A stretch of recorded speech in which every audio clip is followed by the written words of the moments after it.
तो यहाँ पहाड़ के दामन में आपका कबीला आबाद है, यानी उस वक़्त भी फपरा कबीला यहाँ आबाद था। मुगलों का कौमी जानवर भेड़िया है।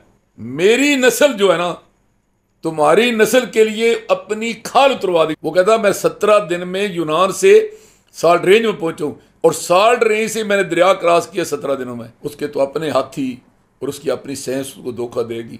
वो नदारी का नक्शा और होता। उसने कहा कि यार जो बादशाह बादशाहों के साथ करते हैं, तू बादशाह है, तू फाते है, मैं बादशाह हूँ, मफ्तू हूँ, जो करना है कर दो। अब मैं जो बात कर रहा था कि जब ये यहाँ पर इनकी आबादी हो गई तो इनका तल्लक जो हिंदुस्तान का शाही ख़ानदान था, अमीर तैमूर के ख़ानदान में सी वो ब्रांच थी ना बाबर की, वो जब अमीर तैमूर चला गया लेकिन ये लोग जहाँ सेटल हो गए, तो बाबर जब आया तो उसने जनाब अपना मौजूदा कलर कार में जो बाग इरम है उसने लगाया हुआ बाग है, वहाँ आप जाएँ, एक पत्थर है जिस पर आज भी उसके पाँव के निशान मौजूद है। इसको ने तख्ते बाबरी करार दिया कि ये पत्थर को उन्होंने तख्ते बाबरी करार दिया। इस पे बैठ के उन्होंने इस इलाके में चंद दिन हुकूमत की, और उस वक्त शदीद लड़ाई हो रही थी जजुआ कबीले और गखड़ कबीले की। जब ज़हीरुद्दीन बाबर ने हिंदुस्तान पर हमला किया, वो अपने आप को अमीर तैमूर का वारिस कहता था। तो वो कहता था कि मेरे चूँकि दद्दा ने जद अमजद ने हिंदुस्तान पर हमला किया है, इसको फतह किया है, तो मैंने भी इसको फतह करना है। उसकी अपनी ज़ाती हिस्ट्री तो किताबों में महफूज आपने पढ़ी भी होगी, वो इस वक्त उसको दोहराने की ज़रूरत नहीं है। लेकिन मैं एक उसका ख़ानदानी पस मंज़र सिर्फ आपको बता दूं कि दुनिया में जो अंग्रेज़ ने किताब लिखी है 100 बड़े आदमी, जिसमें उसने तसब से काम नहीं लिया, पहले नंबर पे हज़रत मोहम्मद रसूलुल्लाह सल्लल्लाहु अलैहि वसल्लम का नाम लिखा है। और उससे पूछा गया कि तू तो ईसा अलैहिस्सलाम का मानने वाला है, हज़ूर पाक सल्लल्लाहु अलैहि वसल्लम का नाम क्यों लिखा है? तो उसने कहा कि एक शख्स मैंने कायनात में देखा है कि जिसने अपने नबी होने का ऐलान करते हुए ना खुदा से डराया, ना जन्नत का हवाला दिया, ना दोज़ख का, उसने अपना करैक्टर मैदान में उतारा। कहा लोगों मैंने 40 साल ज़िंदगी गुजारी है, मुझे कैसा पाया? तो ऐसी कोई माँ ने बच्चा नहीं जना इस दुनिया में जो अपने आप की पूरी ज़िंदगी मैदान में रख दे और सारे लोग मुतफिक होकर कहें कि तेरे जैसा सादो अमीन को नहीं। इसलिए मैंने नंबर 1 रखा। उसी ने जो 100 बंदे लिखे हैं ना बड़े आदमी, एक वाहिद कबीला है मुगलों का पूरी दुनिया में, ये पूरी दुनिया की बात कर रहा हूँ, जिसके 3 जो है ना बड़े आदमी जो है उस किताब में, एक चंगेज़ खान, एक अमीर तैमूर, एक बाबर। और तीनों की हिस्ट्री बड़ी दिलचस्प है बाबर के हवाले से कि ये जो जब हिंदुस्तान पर हमला हुआ तो ये अमीर तैमूर की विरासत समझ के आया। चंगेज़ खान बदकिस्मती से गैर मुस्लिम था, लेकिन अमीर तैमूर तो हाफ़िज़ कुरान था। और बाबर के मतलब मशहूर ये है कि उसकी कभी कोई दुआ रद्द नहीं हुई, और इसके कई वाक़यात हैं। तो जब वो पहुंचा ना कलर कार के मुकाम पर, तो वो खुद कहता है कि जब मैं यहाँ पहुंचा तो मेरी फौज थक चुकी थी, और उन्होंने मुझे जवाब दे दिया कि हमने आगे नहीं जाना, हम लड़ने के लिए भी तैयार नहीं हैं, हम हथियार फेंकेंगे, मकामी आबादी के आगे हथियार डाल देंगे, तू जान तेरा काम जाने।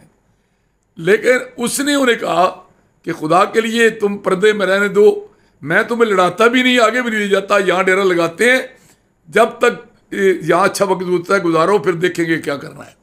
वो कहते हैं कि उस वक्त ये बात बाहर निकल जाती तो जो हस्त खान जजुआ था उसके बारे में उसका ख्याल ये है कि वो बड़ा होशियार भी था, जालिम भी था और बहादुर भी था, तो उसने हमें चबा के रख देना था। लेकिन उसको 2 मजबूरियाँ थी हस्त खान को। एक मजबूरी ये थी कि माजी के हवाले से कि वो अमीर तैमूर के ज़माने से मुग़लों के इत्तेहादी चले आ रहे थे, वो ये नहीं समझता था कि भाई मैं वो इत्तेहाद को तोड़ूं।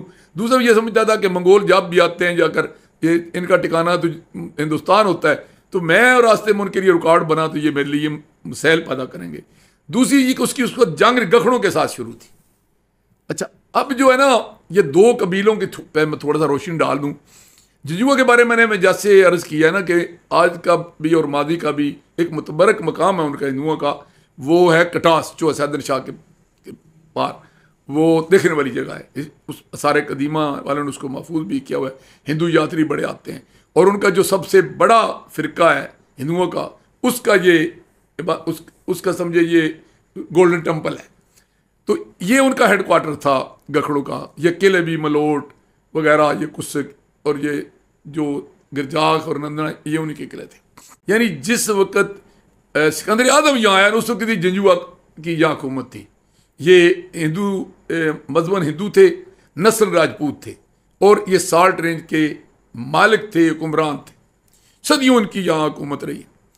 तो इनको ये था कि ये बैर से आने वाले यहाँ क्यों आए, और ये बैर के लोग समझ रहे थे गखड़ों को। गखड़ों की स्थिति ये है कि ये बहुत ज़माना कदीम की कौम है। ये कैकूस ख़ानदान, बड़ा मशहूर कै ख़ानदान वस्त एशिया का, ईरान का, उस ख़ानदान के ये आगे जो है ना आफयू है, और इसको जो ना कै से क्या नहीं आया। और उसके अलावा कुछ लोग कहते हैं जी कि क्या जगह है उसकी वजह से ही क्या नहीं है, लेकिन बुनियादी तौर पर यह गखड़ कबीला है। अच्छा, वस्त एशिया में टाइटल की तकसीम ये थी कि वस्त एशिया में जो हुक्मरान होता था, ये पहले तो खान कहते थे ना, हर कबीले का सरदार खान था। चंगेज खान ने क्या किया कि उसने उस सारे खानों को इकट्ठा किया।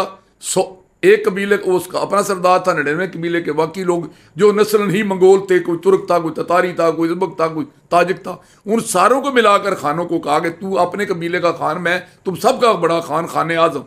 तो उस वक्त तक ये मंगोल अपने नाम के साथ खान भी लिखते हैं। हमारे अपने अबो अजदाद में बड़ा रवाज है खान का, आज भी हमारे नामों का ऐसा खान है। लेकिन असल में मिर्ज़ा का जो लफ्ज़ था, ये वहाँ वस्त एशिया में ये तुर्की ज़बान और मंगोलिया की ज़बान और उसके अलावा ये फ़ारसी ज़बान, इनमें ये लफ्ज़ मिर्ज़ा का मतलब यह है कि बादशाह का बेटा। तो ये जो है ना, और बेग के मैंने ये शहजादा, तो ये जो गखड़ थे इनके नाम के साथ लिखा जाता था, हुक्मरानों का टाइटल था मिर्ज़ा, और आगे इनका नाम के साथ लिखा जाता था क्यानी, कि मिर्ज़ा फलां क्यानी। और मंगोलों के बारे में लिखा जाता था मिर्ज़ा फलां बेग। ये फ़र्क था, लेकिन दोनों ही वस्त एशिया के रहने वाले थे, एक ही इलाके के थे। और तारीख में इनकी आपस में कोई लड़ाई भी कभी सबूत कोई नहीं मिलता। छोटी मोटी झड़प ज़माना कब्र तारीख की हो तो मुझे नहीं पता। तो अब गक्कड़ जो थे इस इलाके में, जब उधर उनकी तरफ सवाल आया तो वो इस इलाके में चले आए। चूँकि एक बहादुर कौम थी, एक मार्शल कौम थी, हुकूमत का उनको फ़न था, जुर्रत थी, तरीका था, सलीका था, वो इस इलाके में आकर आबाद हुए। तो इस इलाके में उनकी हुकूमत रही है बड़े अरसा तक, और मंगोलों ने इस हुकूमत को बड़ा मजबूत किया है। ये वादी नीलाब कहलाती थी। जेलम और अटक के दरमियान की वादी को वादी नीलाब कहते थे, कि नीले पानियों की सरजमीन, कि वो चश्मों से और बर्फ़ का पानी था, अटक का भी और जेलम का भी, इसको नीले पानियों की सरजमीन कहते थे। इस पर गखड़ों की जो थी हुकूमत थी। अब लेकिन ये गखड़ निस्बतन शरीफ नफ्स थे, बहादुर थे, जुर्रत वाले थे, लेकिन वो झगड़ालू नहीं थे। इसके मुकाबले में जो जजुआ थे उनमें थोड़ी सी कनंग भी थे और साथ थोड़े से क्रूर भी थे, जालिम भी थे।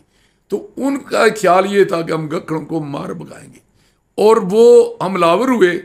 तो वो कसियाल एक गांव है डुमेली के पास, वहाँ तक पहुँच के गखड़ दबाव में थे। मकामी होने की वजह से भी जिन्हों का हाथ भारी था। दूसरे जो उनकी क़यादत थी ना, वो थी हसद खान जजुए के पास। हसद खान जजुआ जो है ना, वो जो भी क़यादत के लिए ज़रूरी होती हैं सलाहियतें सारी उसमें थी। वो मकार भी परले दर्जे का था, होशियार भी परले दर्जे का था, लेकिन इंतज़ामी सलाहियतें भी उसमें कमाल की थी। इधर जो है ना, वो हाथी खान गक्कड़ था। हाथी गक्कड़ निस्बतन मिजाजन शरीफ आदमी था, लेकिन इससे दबाव डाला और कसियाल के मकाम तक गक्कड़ों के इलाके में जजुए पहुँच गए। जब वहाँ पहुँचे ना, पीछे से बाबर आ गया कलर कार। जब बाबर कलर कार आया तो यहाँ सीज फायर हो गया। दोनों को अपनी पड़ गई, उनको भी पड़ गई कि बाबर आ गया पता नहीं क्या करेगा, इनको भी पड़ गई बाबर आ गया क्या करेगा। अब मैंने पहले अर्ज किया कि हस्त खान बड़ा होशियार आदमी था।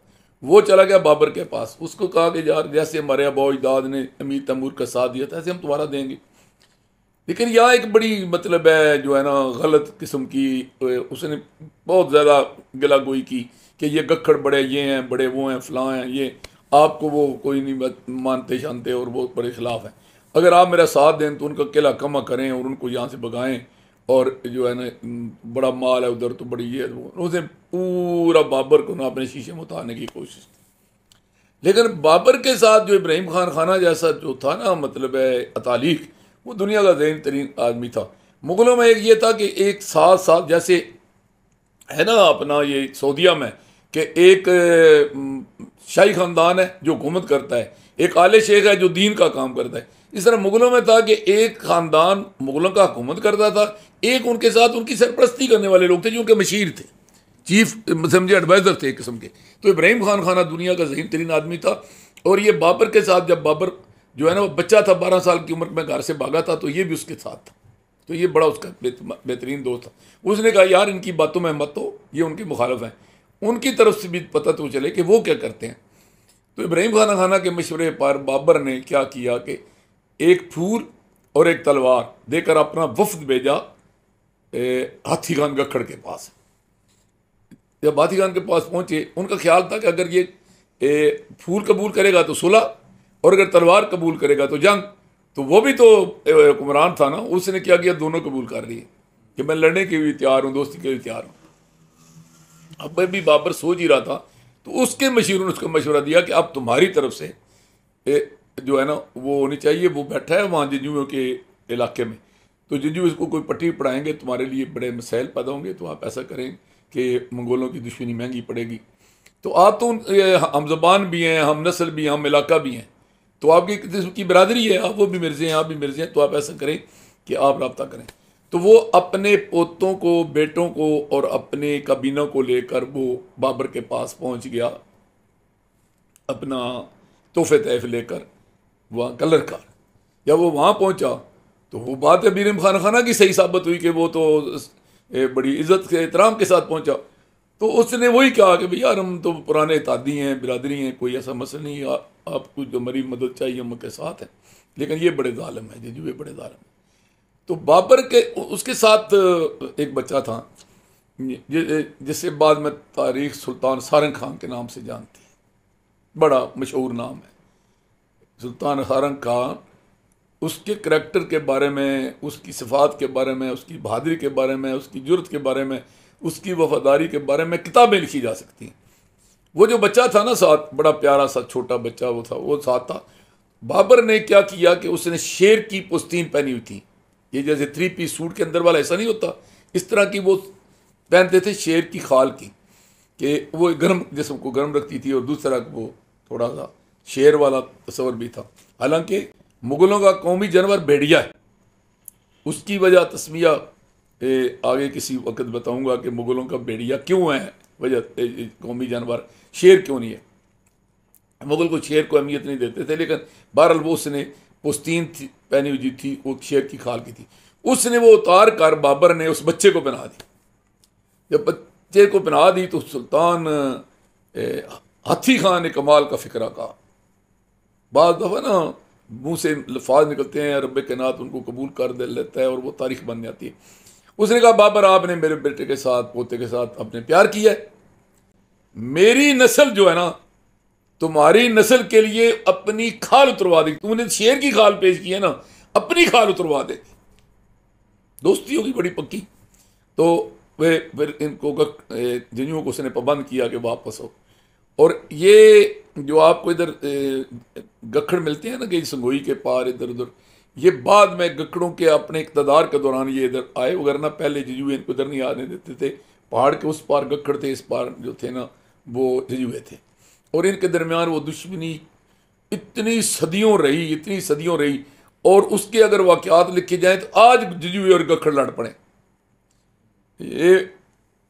और ये आखिर में ये जो मशहूर हमारा सबक में गुजरा है राजा रासिफ खान, और एक ये इकबाल मेहदी का बाप अफजाल मेहदी, तो ये सारे लोग जो थे ना, इनके नज़ार थे भेंट वाले गखड़। ये पहला रिश्ता था जो गखड़ों ने जंजुओं को दिया, इससे पहले कोई रिश्तेदारी नहीं थी। तो इतनी वो ये था। अब जो वहाँ हुआ क्या कि गखड़ों के साथ सुलह हो गई, वो उनके साथ पहले ही सुलह थी जंजुओं के साथ। उनको कहा कि तुम अपने इलाके में रहो, अपने इलाके में रहो, लड़ाई कम अज़ कम ख़त्म होगी, लोगों के लिए अमन सुकून हो गया।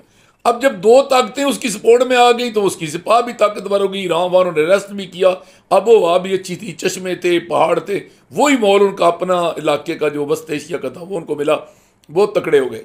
अब उन्होंने कहा कि हम बाबर अब आगे जाने को तैयार हैं, वो तगड़े हो गए। अब बाबर के जहन में एक तो था उसका जद अमजद तैमूर, अमीर तैमूर, वो चाहता था कि अमीर तैमूर की मैं कापी करूँ, मैं हिंदुस्तान पे जो है ना वो हमलावर हूँ, हिंदुस्तान को फतह करूँ। दूसरी तरफ वो समझता था कि सिकंदर आजम अलेक्जेंडर दी ग्रेट जो है ना, वो 17 साल की उम्र में 17 दिन में यूनान से साल्ट रेंज में पहुंचा था किला नंदना के पास, और 17 दिन के बाद उसने दरिया झेलम क्रॉस किया था। उसके साथ दिन मजामत हुई थी। वो कहता मैं 17 दिन में यूनान से साल्ट रेंज में पहुंचूं और साल्ट रेंज से मैंने दरिया क्रॉस किया 17 दिनों में। आप अंदाजा ला लें कि यहाँ कितनी मजामत हुई थी। और उसकी मजामत करने वाली मकामी आबादी के अलावा असल में वो हीरो था राजा पोरस, जिसने उसको मजामत की। उसके तो अपने हाथी और उसकी अपनी सेंस उसको धोखा देगी, वो गन्नादारी का नक्शा और होता। अच्छा, और वो आपको तारीखी वाक़या याद ही होगा कि जब सिकंदर आजम ने गिरफ्तार किया पोरस को, तो उसने चूंकि उसका बड़ा तंग किया था, तो उसने कहा यार मैंने 17 दिन तो लगाए पूरे यूनान से यहाँ तक पहुँचने में, तूने 17 दिन मजामत की, तेरे साथ क्या सलूक करूँ। तो पोरस का तारीखी फिक्रा जो है ना, वो आज उसको जिंदा किए हुए। उसने कहा कि यार जो बादशाह बादशाहों के साथ करते हैं, तू बादशाह है, तू फाते है, मैं बादशाह हूँ, मफ्तू हूँ, जो करना है कर दो। तो उसने कहा नहीं यार तू बहादुर आदमी है, तेरे जैसे बहादुर आदमी को जिंदा रहना चाहिए। उसने फिर उस बुज़दिल बादशाह का जो राजा अम्बी था टेक्सला का हुक्मरान, उसने वैसे ही वो लम्हा पड़ गया था ना, उसने उसका इलाका भी राजा पोरस को दे दिया। वो भी मरदम शनास था, तो ये पोरस को दोबारा हुकूमत भी ज़्यादा मिल गई। तो खैर बात हो रही थी बाबर की। बाबर को जब नई कुव्वत मिली तो उसने कहा कि मैंने सिकंदर आजम का रूट इख्तियार करना है। दरमियान में सिकंदर आजम का जिक्र इसलिए आ गया कि सिकंदर आजम का रूट यही था कि वो किला गरजाक से जो नाला अलेक्जेंडर आज भी है, इस वक्त उस पर पुल बन रहा है, नहर उसके जो है ना वो नीचे से गुजर रही है, तो ऊपर से गुजर रही है, नीचे से पुल बन रहा है, नाला अलेक्जेंडर है जलालपुर शीर के साथ, उसको मकामी ज़बान में खंडर बोलते हैं। तो या उसने ये रूट इख्तियार करके मोंग के मकाम से दरिया को क्रॉस करना था।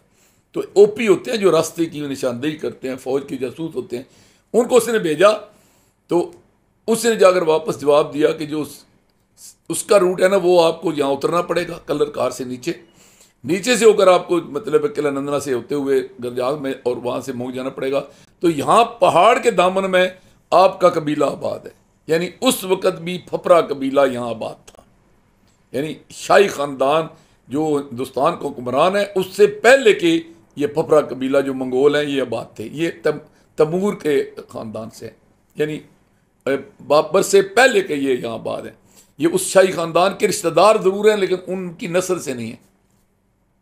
तो उसने कहा कि भाई यहाँ से, फिर उनको मशवरा दिया इब्राहिम खान खाना ने कि यहाँ से फ़ौजें गुजरती हैं ना, वहाँ कोई दरख्त सलामत नहीं रहता, वहाँ कोई चीज़ औरत की इज्जत सलामत नहीं रहती, कोई बच्चा सलामत नहीं रहता, कोई माल मवेशी सलामत नहीं रहता, किसी कुएँ का पानी सलामत नहीं रहता।